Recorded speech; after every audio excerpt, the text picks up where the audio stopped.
PMN news. বাঙালির 12 মাসের 13 পার্বণ, আপনারা একথা সবাই জানেন। আর ইতিমধ্যেই কিন্তু আমাদের 2026 জানুয়ারি মাস, বছরের শুরুতেই মা সরস্বতী অর্থাৎ বিদ্যার দেবীকে দিয়ে এই পুজো শুরু হয়। আর ইতিমধ্যে আমরা রয়েছি আপনাদের পূর্ব বর্ধমান জেলার কালনায়। অম্বিকা কালনা মানেই সরস্বতী পুজোর এক অনন্য নাম সারা ভারতবর্ষ জুড়ে।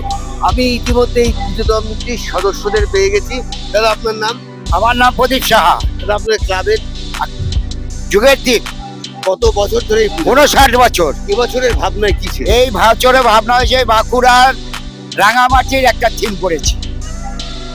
এখন দুপুর বেলা গড়িয়ে সবে দুপুর, রোদ এখনো ঝকঝক করছে, এখনই এত ভিড়, রাতে কেমন হবে? প্রচন্ড ভিড়, যেটা আমাদের সিকিউরিটি রাখতে হয় নিজস্ব, আমাদের পার্সোনাল সিকিউরিটি, তার সাথে প্রশাসন, এগুলো আমাদের থাকে, কিন্তু আমাদের নিজস্ব সিকিউরিটি 3টে থাকে, এটা মেনটেন করবে, আমরা করবো না। প্রশাসনের দিক থেকে কতটা সহযোগিতা পান? যথেষ্ট ভালো পাই, যথেষ্ট ভালো পাই। আপনারা এবছর যে পুজো করেছেন, আনুমানিক খরচ কেমন? আমাদের 11 লাখ টাকা খরচা এখন বর্তমানে। পুজো ছাড়া অন্যান্য কি করেন? আমরা সোশ্যাল ওয়ার্ক করি, মানুষের সেবায় লাগি সারা বছর। আমরা সাইকেল দিই, কম্বল দিই, বই দিই, আমরা এই সোশ্যাল গুলো করি। তারপর মানুষের পাশে থাকি, হসপিটাল, নানান রকমের কোর্ট কাছারি, সর্বত্র থাকি, আমরা দেখলাম সব সময় থাকি। আজকে আপনাদের এই পুজো মণ্ডপে যখন অন্যান্য জায়গায় দেখা যাচ্ছে হিন্দি গান, বাংলা গানের মুখ হচ্ছে, আপনাদের মন্দিরের পাশে স্টেজ করে লাইভ কীর্তন হচ্ছে কেন? আমাদের ক্লাবের সদস্য ক্যাশিয়ার ছিল, তিনি 2 মাস আগে গত হয়েছে। তার উপর তার ইয়েতে একদিন রেখেছি, আমরা কীর্তন রেখেছি সারাদিন। আমরা এটা সকাল ভোর 6টা থেকে একদম সন্ধ্যে 6টা পর্যন্ত আমাদের এটা চলবে। আজকে থেকে পুজো শুরু হয়েছে, কতদিন থাকবে? কালকে থেকে শুরু হয়েছে, 4 দিন, 26 তারিখ পর্যন্ত থাকবে। গতকাল আনুষ্ঠানিকভাবে উদ্বোধন। একদম স্বপন দেবনাথ এসেছিল, আমাদের মন্ত্রী দাদা, উনি এসে আমাদের উদ্বোধন করে দিয়ে গেছে, মানুষকে দর্শনার্থীদের দেখাবার জন্য ছেড়ে দিয়েছে। কালনা মানেই সরস্বতী পুজোর এক অপরূপ নাম, আর কালনার সঙ্গে বহু ইতিহাস বিজড়িত রয়েছে। কালনায় যেমন 108 শিব মন্দির, নিতাই গৌর মন্দির সহ রাজবাড়ি, একাধিক জিনিস দেখার রয়েছে। তার মধ্যে এতদ অঞ্চলে কালনার সরস্বতী পুজো কিন্তু এক অনন্য নাম। বহু মানুষ ইতিমধ্যে আসছেন, ক্যামেরা পার্সনকে বলুন গেটের দিকে দেখাতে।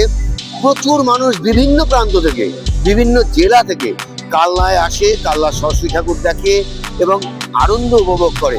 সরস্বতী পুজোর যে সুনাম, তা কিন্তু কালনার আজ অটুটভাবে বেঁধে রেখে দিয়েছে।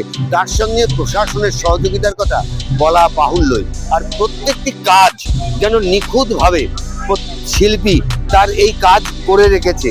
এবং আমরা ভেতরের দিকে যে কাজগুলো দেখানোর চেষ্টা করব, ভেতরে যে কাজগুলো রয়েছে সে কাজগুলো কিন্তু এক অসামান্য শিল্পীর চিত্রকলা এখানে তুলে ধরেছে। কারণ অর্থ দিয়ে কিন্তু সমস্ত চিত্রকলা এখানে পরিবেশন হয় না, তাই শিল্পীর এই কারুকার্যকে এক অন্য মাত্রা দিয়েছে এবং সেই মাত্রাকে আরো বিকশিত করে তুলেছে এবং তাদের অঙ্গনকে আরো প্রফুল্ল করে তুলেছে দর্শনার্থীরা, এবং তাদের জন্য তাদের রয়েছে অবারিত দ্বার।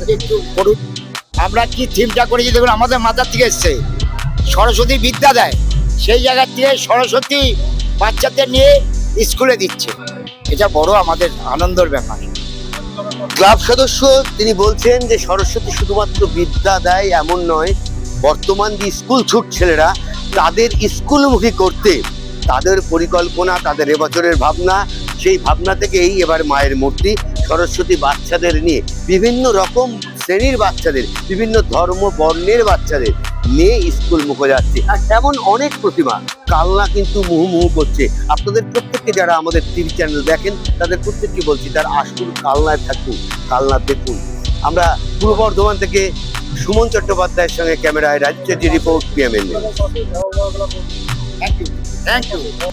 जनहित से जुड़ी खबरों के लिए पीएमएन न्यूज को लाइक करें, शेयर करें और चैनल को सब्सक्राइब जरूर करें।